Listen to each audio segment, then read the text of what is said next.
Let's get something straight. Success is not just talent plus effort. It is talent plus effort managed over time. Think about elite athletes. Their training plans don't just schedule workouts, they schedule recovery with the same precision. Yet in leadership, we do the opposite. We train, push, deliver, but recovery, that's a nice to have.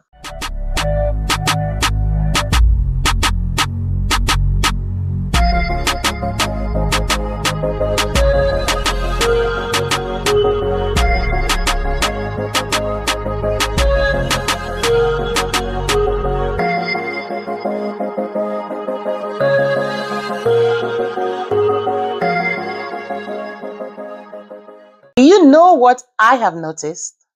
Most high achievers don't burn out because they're weak. They burn out because they are too loyal. Loyal to their work, loyal to their mission, and sometimes loyal to everyone else's emergencies. We treat our attention like an unlimited currency, swiping that card over and over until the account is overdrawn. We tell ourselves, I'll just push through. And suddenly, months later, our brain feels like a browser with 96 tabs open. And the one that's playing music, we can't even find it. Here's the dangerous part. Because we care, we think that's noble. But newsflash, constant urgency is not leadership. It's energy bankruptcy with a corner office. Welcome to another episode of Clarity to Impact, the show where purpose meets precision. If you're ready to think clearly, to lead boldly, and to turn vision into measurable results, you're in the right place. I am your host, Blessing Asuquo-Ekpo. If you've been running on fumes, this episode is your intervention. We are talking sustainable self-leadership today. How to lead yourself without bleeding out your energy. And boundaries you can actually hold without guilt, without drama, and without burning bridges. By the end of this episode, you have a 10-step framework you can start this week. Research back practices to protect your focus, scripts for saying no without losing trust, and the recovery flywheel that turns rest into a performance multiplier. Let's get something straight. Success is not just talent plus effort. It is talent plus effort managed over time. Think about elite athletes. Their training plans don't just schedule workouts, they schedule recovery with the same precision. Yet in leadership, we do the opposite. We train, push, deliver, but recovery, that's a nice to have. A 2022 Frontiers in Psychology meta-analysis found that micro breaks as short as 5 minutes boost vigor and lower fatigue across industries. That means taking that coffee stretch, that balcony breather, isn't laziness. It's a performance leveler. And when you practice psychological detachment, fully switching off from work during non-work hours, you protect your mood, your sleep, and your ability to focus the next day. If you never detach, you never give your brain the conditions it needs for big picture thinking. A personal story. I once worked on a high stakes evaluation project with a 10-day deadline. On day 6, I hit a wall. I decided to go for a slow walk. Half the team thought I was crazy. On that walk, my brain connected the final data set for an earlier stakeholder interview. That insight, it saved the project. Recovery is not wasted time. It is thinking time in disguise. Self-leadership is about agency. It's the ability to direct your actions, your thoughts, your motivation towards meaningful goals, regardless of external pressures. It's been studied extensively, and results show self-leadership training boosts stress resilience, job performance, strengthens leadership motivation, and significantly lowers burnout. It works through three strategy types. Number one, behavior-focused strategies, setting specific goals, tracking progress, and rewarding yourself for milestones. Create accountability as well. Natural reward strategies, that's number two. Make work intrinsically satisfying. Pair hard tasks with pleasant environments, like pairing a tough report with your favorite playlist or taking a walking meeting in a park. And the third strategy, constructive thought strategies. Reframe obstacles, engage in solution-oriented self-talk that builds momentum instead of doubt, and visualize success. Think of self-leadership like being the CEO of You Incorporated. Your job is to allocate your energy like it's the most valuable budget you ever manage. A non-profit founder I coached set 2 deep work mornings a week. They paired grant writing, that's a draining task, with their favorite coffee spot.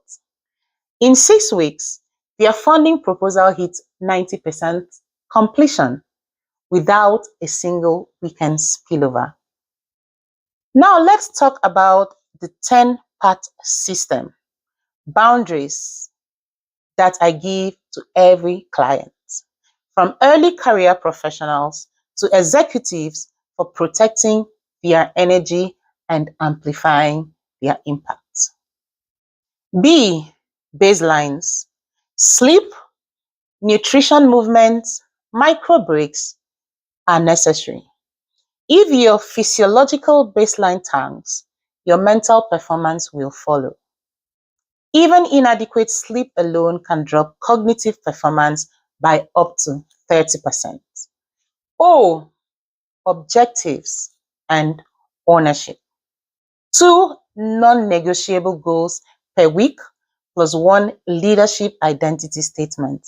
For example, I am a leader who protects focus like strategic assets.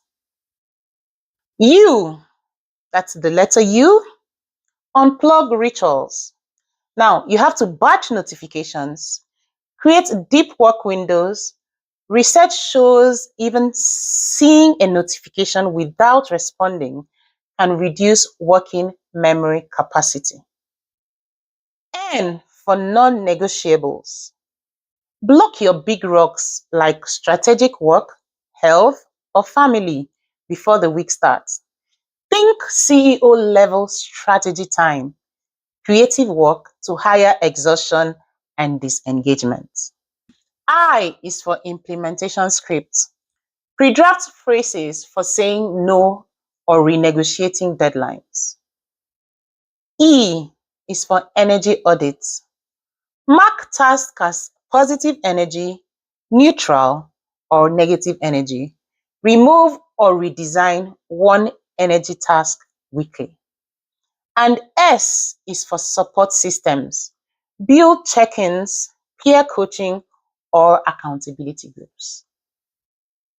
A government department piloted an availability hours for senior analysts, and in 3 months, cross-department response time dropped 80%, but burnout markers fell by 27%.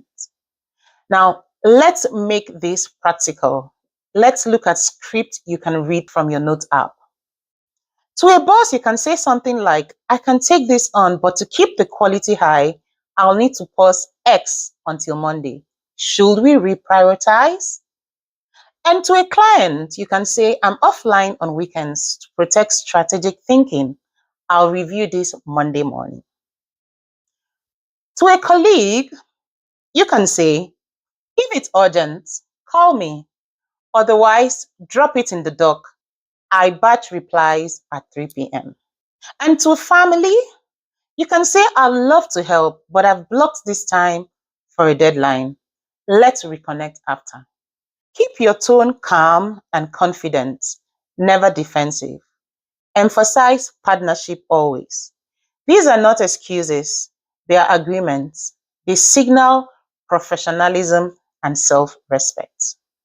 Now, to the overachieving professional, add 2 micro breaks daily, plus 1 weekly big picture hour. To the purpose-driven founder, office hours policy are important. Turn off Slack and WhatsApp after. For the early career clarity seeker, weekly learning blocks are important. Also practice polite pushback script. And for the institutional clients, 60-day pilot of right to disconnect code, track burnout plus output data are important. An early career engineer I coached implemented 3 p.m. reply batching. Within 4 weeks, they reported feeling 40% less reactive and more focused on long-term projects. Here's the loop that keeps you sustainable. Think in cycles. Think effort, micro recovery, and detachment. Daily, 5 to 10-minute breaks between tasks. Nightly, shutdown ritual plus full device off. And weekly, energy audit plus boundary check. A mid-level manager applied the flywheel during a product launch. Despite a 20% workload spike, their team's engagement score rose because they modeled detachment. This isn't indulgence, it's performance architecture. To recap everything that has been said, protect your baselines, apply boundaries weekly, run your recovery flywheel. If this episode gave you tools, please share it with one person who's ready to lead without burning out. Also, like and subscribe to this channel. Check the description for boundary code of practice PDF. You are not here to burn out. You are here to build. I will see you next time. Goodbye.